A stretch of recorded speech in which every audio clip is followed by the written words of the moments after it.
Davos లో తెలంగాణకు పెట్టుబడుల వెల్లువ కొనసాగుతోంది. సీఎం రేవంత్ రెడ్డి లీడ్ చేస్తున్న తెలంగాణ రైజింగ్ డెలిగేషన్ గ్లోబల్ దిగ్గజాలను ఆకట్టుకుంటోంది. గ్లోబల్ హబ్ గా మారిన హైదరాబాద్ లో పెట్టుబడులు పెట్టేందుకు ప్రపంచ దిగ్గజ కంపెనీలు తెలంగాణ సర్కారుతో ఒప్పందాలు కుదుర్చుకుంటున్నాయి. దావోస్ లో టాటా చైర్మన్ నటరాజన్ చంద్రశేఖరన్తో సీఎం రేవంత్ రెడ్డి భేటీ అయ్యారు. హైదరాబాద్ లో స్టేడియంల అప్గ్రేడేషన్ కి టాటా చైర్మన్ సంసిద్ధత వ్యక్తం చేశారు. మూసీ నది ప్రక్షాళనలో భాగస్వామ్యం అయ్యేందుకు తెలంగాణలో హోటళ్లు, రిసార్ట్స్ ఏర్పాటుపై టాటా ఆసక్తి కనబరిచింది. ప్రపంచంలో అతిపెద్ద బీరు తయారీ సంస్థగా పేరుగాంచిన ఏబీ ఇన్బేవ్ తెలంగాణలో ఇప్పటికే ఉన్న తన తయారీ యూనిట్ ని విస్తరించేందుకు భారీగా పెట్టుబడులు పెట్టనున్నట్లు వెల్లడించింది. తెలంగాణలో ప్రస్తుతం 2 తయారీ యూనిట్లు నిర్వహిస్తున్న ఏబీ ఇన్బేవ్ సుమారు 600 మందికి ఉపాధి కల్పిస్తోంది. రాష్ట్రానికి కొత్త పెట్టుబడి లభించినందుకు సీఎం రేవంత్ రెడ్డి హర్షం వ్యక్తం చేశారు. విధాన స్థిరత్వం, ప్రపంచ స్థాయి మౌలిక వసతులు, వ్యాపార సౌలభ్యంతో తెలంగాణలో పెట్టుబడిదారులకు విశ్వాసం పెరుగుతుందన్నారు మంత్రి శ్రీధర్ బాబు. తొలి రోజే గూగుల్, ఫిలిప్స్, యూనిలివర్తో తెలంగాణ ఒప్పందం కుదుర్చుకుంది.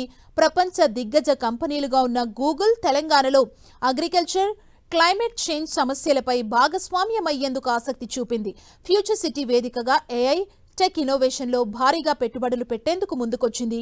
ఇక ఎలక్ట్రానిక్స్ రంగంలో ప్రపంచంలోనే మేటి సంస్థగా ఉన్న రాయల్ ఫిలిప్స్ ఎయిర్స్పేసెస్ లో పార్ట్నర్షిప్ కి ముందుకొచ్చింది. మరో world top company Unilever Hyderabad లో గ్లోబల్ క్యాపబిలిటీ సెంటర్ ఏర్పాటుకు నిర్ణయం తీసుకుంది.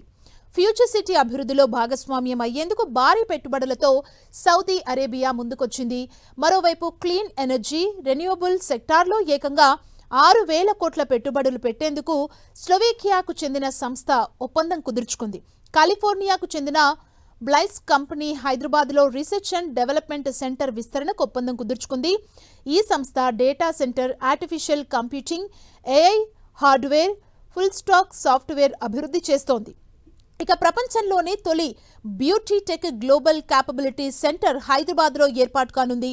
ఆ రంగంలో టాప్ మోస్ట్ కంపెనీ లారియల్ సంస్థ తమ అత్యాధునిక కేంద్రాన్ని ఈ ఏడాది నవంబర్లో ప్రారంభించనుంది.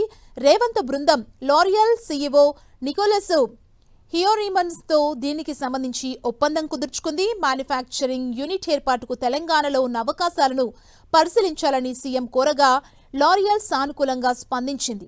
అమెరికాకు చెందిన విమానయాన సంస్థ సర్గడ్ కంపెనీ రానున్న 5 ఏళ్లలో 1,000 కోట్ల పెట్టుబడులు పెట్టాలని ఎంఓయూ కుదుర్చుకుంది. మొత్తానికి గతేడాది 1,79,000 కోట్ల పెట్టుబడులు సాధించిన రేవంత్ సర్కార్ ఈ ఏడాది అదే రేంజ్లో ఇన్వెస్ట్మెంట్స్ ని సొంతం చేసుకోవాలని లక్ష్యంగా పెట్టుకుంది.